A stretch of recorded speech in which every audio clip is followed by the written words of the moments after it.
اس seminar میں جو یہاں پہ انٹر کمیونٹی ڈائیلاگ کے عنوان سے اس کاروان ہوٹل لیہ میں منعقد کیا گیا تھا. اس میں کرگل سے میں نے پارٹیسپیٹ کرنے کے لیے میں 26 تاریخ کو میں کرگل سے نکلا ہوں. اور اس پروگرام میں کرگل سے یوں تو 10 پارٹیسپینٹس تھے اور لیہ سے 10 پارٹیسپینٹس تھے, لیکن کرگل سے بہت سارے پارٹیسپینٹس یہاں شامل نہیں ہو سکے. اس لیے میں اپنے کولیگ ناصر شعبانی کے ساتھ اور 2 ہمارے رگزین صاحب اور نمگیل صاحب کے ساتھ میں یہاں آیا ہوں.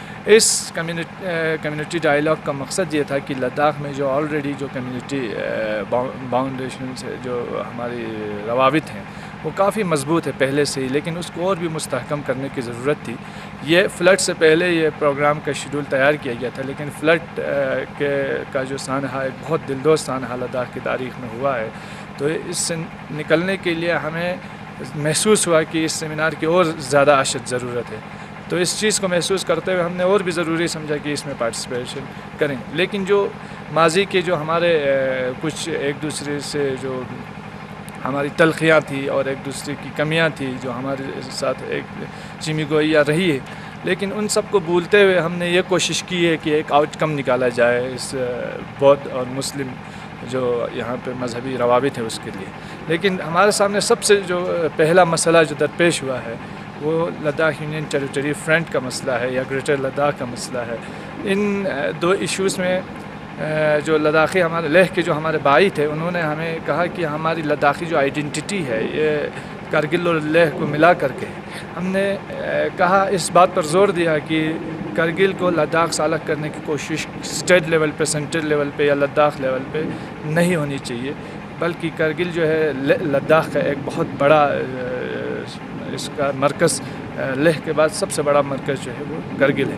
لیکن اس میں جو یونین ٹیریٹری کے حوالے سے جو ہمارے خدشات تھے اس میں ہم نے یہی کہا ان کو کہ ہم سے پہلے آپ کی صف میں RSS آتا ہے, ہم سے پہلے آپ کی صف میں BJP آتا ہے, ہم سے پہلے آپ کی صف میں وہ ایلیمنٹس آتے ہیں جو ہندوستان میں مسلمانوں کے لیے پریشانی کا باعث رہے ہیں, جو ہندوستان میں جن کے ہاتھ مسلمانوں کے خون سے رنگے ہوئے ہیں ہندوستان کے اندر.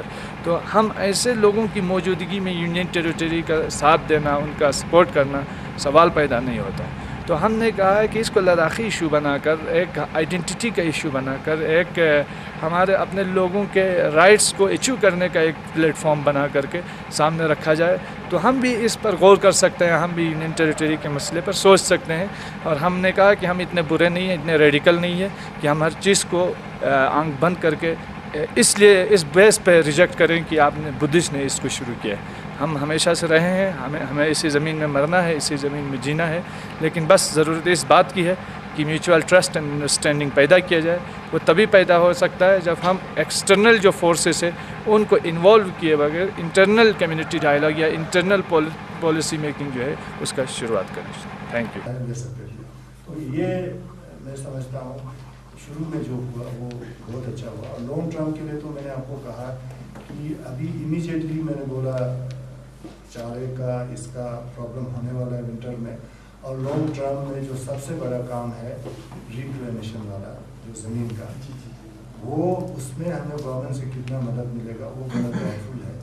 ہم نے گورنمنٹ کو پروجیکٹ تو کیا ہوا ہے, اور پورے ڈیمیج کا جو انفراسٹرکچر کو ڈیمیج ہوا ہے, جو کاؤنسل کے انفراسٹرکچر کو میں نے آپ کو بتایا 100 کروڑ کے قریب PWD نے بنایا ہے. پھر رورل ڈیولپمنٹ کا الگ ہے, میرے خیال سے 20 کروڑ کا انہوں نے بنایا ہے.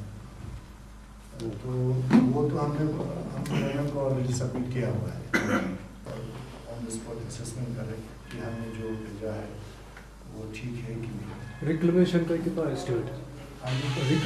ریکلیمیشن کا کتنا اسٹیمیٹ ہے؟ اس کا انفارچونیٹلی کیا ہے کہ ایگریکلچر میں وہ غلط کیا ہے. میں نے ان کو بولا ہے ایگریکلچر میں اسے وہ لوگ کرتے ہیں تو اس کو الگ کرنا چاہیے. وہ ابھی مجھے نہیں پتا کہ الگ کر کے کیا بنا ہے. Lack of inadequate engagement of technical expertise at different levels, whether a component was missing. Yeah. And the second, when this one NGO came up with an idea that we want to introduce this technology, polyfab, 100, 200 household, at least they can have some temporary adjustment. So looking at the whole situation, can we have a technique that any technology, any process, any intervention, any initiative to the community